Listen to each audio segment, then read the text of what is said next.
Hello, everybody. I'm here to talk about chapters 14 and 15 of the book Up From Slavery, written by Booker T. Washington. Chapter 14 was called Atlanta Exposition. So, in that chapter, the Atlanta Exposition was a big event that was happening where a bunch of people came together, a bunch of significant people came together in Atlanta, Georgia. Booker T. Washington was asked to make an address to the audience, to the whole people that were there on behalf of blacks. So he gave a big long speech.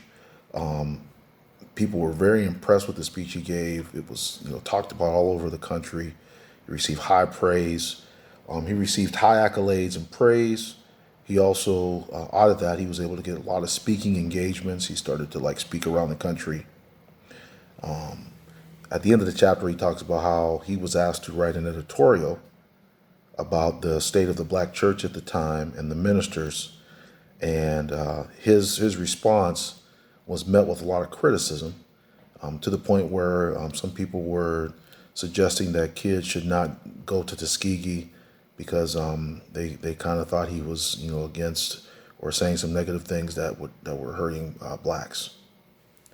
So that was chapter 14. Chapter 15 is called Secret of Success in Speaking. Here's just some main points. He said, never speak just for the sake of speaking. To be a good speaker, you must truly have something to say.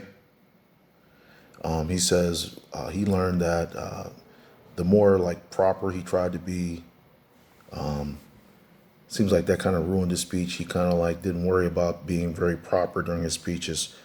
It was the thought, the ideas behind it, not the grammar and all that kind of stuff. He always tried to present interesting facts, one after another, and that was how he kept people from getting bored. He became the first black man to receive an honorary degree from Harvard University. He continued to deliver speeches at various colleges, events around the country. He said that one of the strategies that he used daily was to clear his work every day of whatever work he had, list of things he had for that day, clear it before he went home. So he didn't want anything to carry over to the next day.